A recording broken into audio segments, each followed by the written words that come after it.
নিশ্চয় আছে DY365 digital উৎকট গৰমৰ মাজতে এবাৰ মুছলমান সমাজে বৃহৎ সিদ্ধান্ত লৈছে মুছলমান লোক যদি অসামাজিক কামত লিপ্ত হয় তেন্তে এবাৰ কঠোৰ হ'ব সমাজ তেনে পৰিয়ালৰ সদস্যৰ মৃত্যুত অংশ নলয় জানাজাত অংশ নলয় এনে ধৰণৰ এতিয়া কঠোৰ সিদ্ধান্ত গ্ৰহণ কৰাৰ পৰিলক্ষিত হৈছে এফালে উৎকট গৰম আৰু তাৰ মাজতে এয়া বৃহৎ সিদ্ধান্ত মুছলমান সমাজৰ এই মুহূৰ্তৰ গুৰুত্বপূৰ্ণ খবৰ জনাই আছে উৎকট গৰমৰ মাজতে মুছলমান সমাজৰ বৃহৎ সিদ্ধান্ত মুছলমান লোক অসামাজিক কামত লিপ্ত হলে এবাৰ কঠোৰ হ'ব সমাজ আৰু তেনে পৰিয়ালৰ সদস্যৰ মৃত্যুত অংশ নলয় জানাজাত অসাধু কাম কৰিলে সমাজৰ পৰা এঘৰীয়া কৰা হ'ব পৰিয়ালটো আৰু বিপথে পৰিচালিত হোৱা লোকক ভাল হ'বলৈ নিৰ্দেশ মুছলমান সমাজৰ কলগাছিয়াত সহ মুছলমান সমাজৰ স্বাৰ্থত এই বৃহৎ সিদ্ধান্ত এতিয়া মুছলমানে এনেধৰণে গ্ৰহণ কৰা পৰিলক্ষিত হয় আৰক্ষী সমাজসেৱকৰ উপস্থিতিত মুছলমান সমাজৰ এয়া বৃহৎ সিদ্ধান্ত এবাৰ উৎকট গৰম আৰু উৎকট গৰমৰ মাজতে আমি দেখিবলৈ পাইছো মুছলমান সমাজে বৃহৎ সিদ্ধান্ত লৈছে কোনো মুছলমান লোক যদি অসামাজিক কামত লিপ্ত হয় অসাধু যদি কাম কৰে তেন্তে সেই লোকক শাস্তি দিয়া হ'ব তেনে পৰিয়ালৰ সদস্যৰ মৃত্যুত অংশ নলয় জানাজাত অসাধু কাম কৰিলে সমাজৰ পৰা এঘৰীয়া কৰা হ'ব পৰিয়ালটো বিপথে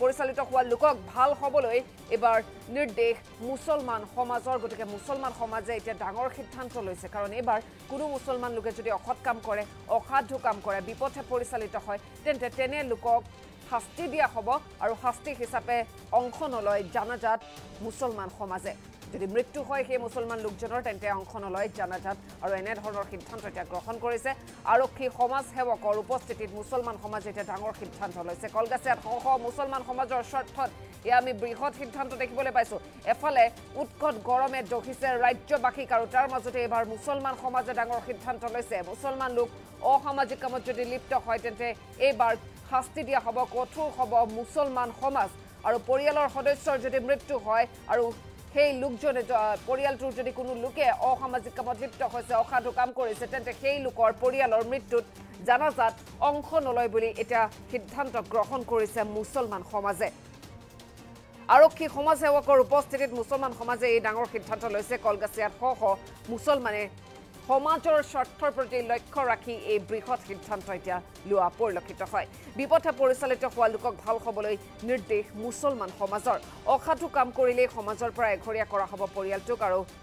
এনে ধৰণৰ এতিয়া বৃহৎ সিদ্ধান্ত গ্ৰহণ কৰিছে মুছলমান সমাজে আমাৰ ওচৰত মন্তব্য আছে এবাৰ মন্তব্য শুনাই ল'ব বিচাৰিছো সাম্প্ৰতিক সময়ত গোটেই অসমৰ লগতে আমাৰ এই বৃহত্তৰ কলগাছিয়া অঞ্চলতো যি এক সামাজিক বেদীয়ে সমাজখন গ্ৰাস কৰিব বিচাৰিছে সেই বেদীটি হৈছে মদ ভাং আৰু ড্ৰাগছক আসক্ত হৈ আছে নতুনকৈ যুৱ প্ৰজন্মই আৰু এই যুৱ প্ৰজন্মক এই ভয়ংকৰ বিপদৰ পৰা আমি উদ্ধাৰ কৰিবলৈ আমাৰ এই অঞ্চলৰ কেইজনমান উদীয়মান যুৱকসকলে আৰু এই অঞ্চলৰ ৰাইজে আমাৰ পূব কলগাছিয়া এই তিনিআলি চকত এটি সজাগতা সভা আহ্বান কৰিছিল ৰাইজক সজাগ কৰিবলৈ আৰু এটা মানে ড্ৰাগছ বিৰোধী অভিযান চলাবলৈ এটা কমিটি গঠন কৰিবলৈ সেই উদ্দেশ্যে আজি আমি সভাখন আহ্বান কৰিছিলোঁ আৰু এই সভাত আজি সিদ্ধান্ত লোৱা হৈছে যে আমি প্ৰথমতে এই কমিটিয়ে কোন কোন ঘৰৰ সন্তানে ড্ৰাগছ সেৱন কৰে ড্ৰাগছ আসক্ত হৈ পৰিছে সেই পৰিয়ালবিলাকক প্ৰথমতে আমি চিনাক্ত কৰিম তাৰ পাছত সেই পৰিয়ালসকলৰ মুৰব্বীসকলক মাতি আনি আমি তেওঁলোকক প্ৰথমতে ভালদৰে বুজাই সেই সন্তানসকলক আমি বুজোৱাৰ পাছত তেওঁলোকক এটা সময় দিয়া হ'ব যে ইমান দিন সময় দিয়া হ'ল সেই সময়ৰ ভিতৰত আজি 15 দিন বা 1 মাহ হয় ইয়াৰ ভিতৰত তেওঁলোক যদি সংশোধন নহয় তেনেহ'লে সেই পৰিয়ালক আমি সমাজৰ পৰা প্ৰথমতে একঘৰীয়া কৰিম আমি সমাজৰ পৰা আৰু সমাজৰ কোনো মানুহে তেওঁলোকক উঠাবহ কৰিব নোৱাৰে আৰু বিভিন্ন যিমান আমাৰ অঞ্চলত সমাজ আছে সেই সমাজক আমি চিঠি লিখিম যে এই ব্যক্তিগৰাকী যাতে তেওঁলোকৰ সমাজে নলয় কাৰণ তেওঁলোকে যেহেতু ইছলামত মদ ভাং আৰু ড্ৰাগছ হাৰাম এই হাৰাম সংক্ষেপত ক'বলৈ গ'লে মাদক দ্ৰব্য সেৱন ইছলাম ধৰ্ম মতে হাৰাম আৰু এই হাৰাম যেহেতু সেৱন কৰে তেওঁলোকে আমাৰ কথা নামানিল গতিকে তেওঁলোকক আমি সমাজৰ পৰা একঘৰীয়া কৰিছোঁ আৰু এই একঘৰীয়া পৰিয়ালক যাতে কোনো সমাজে তেওঁলোকক গ্ৰহণ নকৰে এটা আহ্বান থাকিব। তাৰ পাছত সেই ব্যক্তিৰ পৰিয়ালে যদি ড্ৰাগছ সেৱন কৰে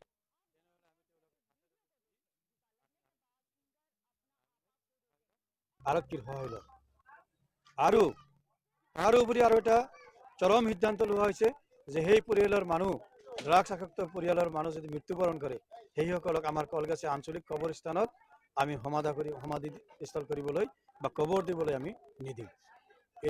এই তিনিটা সিদ্ধান্ত হৈছে আৰু এই সিদ্ধান্তটো আমি পৰৱৰ্তী সময়ত যেহেতু উপদেশতকৈ আৰ্হি ভাল আগতে আমি সমাজত কৰিব লাগিব। পৰৱৰ্তী এই আমাৰ এই বৃহত্তৰ অঞ্চলত যিমান মানে কবৰস্থান কমিটি আছে আমি সকলো কবৰস্থান কমিটিক আহ্বান জনাম,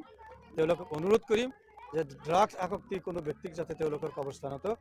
সমাধি কৰিবলৈ নিদিয়ে। আজি বৃহত্তৰ কলগাছিয়াত এখন ড্ৰাগছ বিৰোধী সজাগতা সভা আৰু এটা কমিটি সজাগতা সভাৰ লগতে কমিটি এখন গঠন কৰা হ'ল আৰু এই